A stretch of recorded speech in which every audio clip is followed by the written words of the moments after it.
What is going on, Guardians, and welcome back to another Destiny gameplay video. So Trials this weekend is on Exodus Blue, so to maybe help prepare you a little bit, I'm going to share with you guys two of the best strategies I've encountered so far on Exodus Blue for winning your matches. So two main strategies, one of them is decently honorable, the other one is not so much. It's a tactic that I personally would never employ, but it is effective. So I will start with the one that I think is probably everyone's best bet in terms of maybe it's the most ethical approach.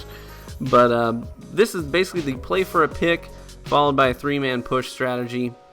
So basically, the basic gist here is that you're obviously play for a pick. Your goal is to get one guy down so that you're in a 3v2 and then do a three-man push. And then people would say, well, duh. Isn't that the point of Trials? You want to eliminate people one at a time? So you aren't you always playing for a pick? No, not necessarily. To play for a pick is a little bit of a different play style. When you're playing for a pick, you're exposing yourself as little as possible. You're playing rather defensively, maybe even somewhat passively. You're trying to expose yourself very little so that you don't get picked off first. You're playing careful to catch someone off guard. So you don't want to have any solo overextenders. That's one of the things that'll ruin Trials matches really quick, is when you have one person on the team who's just a little bit too reckless, they expose themselves a little bit too much, they push up into an area where if they get picked, they will have no help. There's no chance for you to beat the enemy team to their orb to play for their revive. So you don't want to have any reckless players on your team who are going to overextend and be a little bit too overconfident and push up too far and get themselves killed. So you don't want to have any of those types of people. You all have to be sort of on the same page. So no solo overextenders. Exodus Blue has four main lanes, right? You've got four main lanes. There's the C lane, the only sort of full section of the map that is indoors, right? At this gameplay, it's on the left side where I'm shooting. That whole indoors area is one lane. You got Main Street, where there's the top pipe that you can snipe from. You've got the B lane, which is the inside the center construct. And then you have the A lane through like trains, and then also kind of on the wide flank as well. So yeah, you've got these four main lanes that you can push through. Maybe you might even say it's five technically, with the A side being outside and maybe the trains being a different lane altogether. So what you're going to want to do if you're playing for a pick is you're going to want to have two people sticking to the center lanes, right? Like Main Street, the B area, or not exposing themselves too much, but being around the trains, the train car area. And what that's going to do is that's going to create blips on the enemy radar, okay? So those are two blips that they're going to see on their radars, and they're going to be aggro. They're going to have their attention on those blips.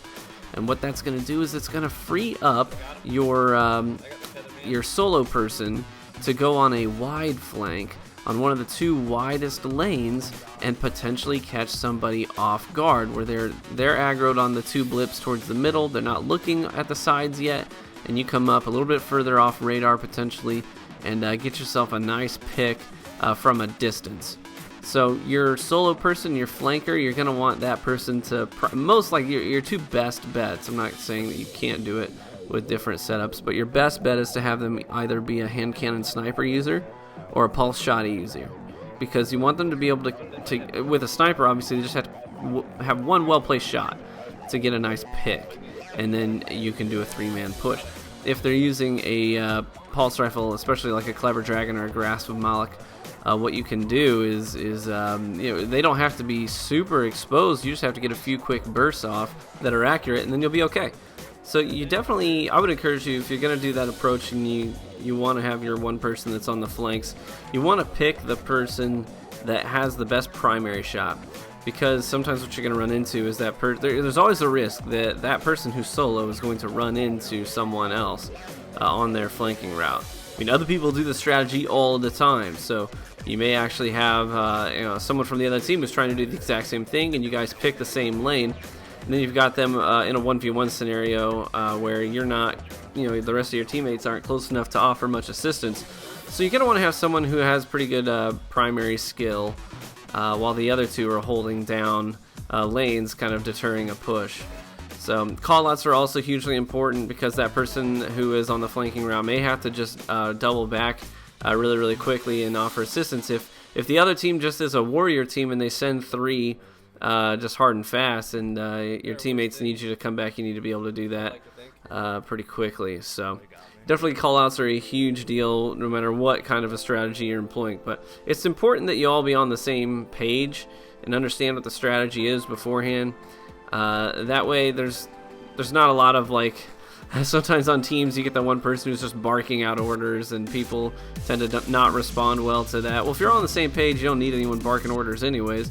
It doesn't mean you can't make suggestions like, hey, I need help or whatever, stuff like that. But you never want anyone bossy on the team. So if you're all on the same page about the strategy ahead of time, then you should be able to avoid those frustrating team dynamics, because let's be honest, sometimes you just get frustrated with your teammates. It happens. Not everyone keeps their cool all the time, so those callouts are important, and having an understanding about your team strategy ahead of time is also pretty massively important. Sorry, by the way, if you hear some strange noises. I have a daughter sitting on my lap, and she's sucking vigorously on my thumbs. So anyways, once you get that pick, once your person on the flank gets that pick, you do a nice 3-man push. You want to make sure your 2 people who are pushing are sliding through choke points and doorways as they push, or jumping over those choke points to avoid getting picked on the push. But yeah, you don't want to miss a beat. As soon as you get that pick, you call it out, and everyone pushes. That's a very effective strategy. We lost a couple of games on Friday. I was trying to help viewers through with a friend of mine, and we lost a couple of games.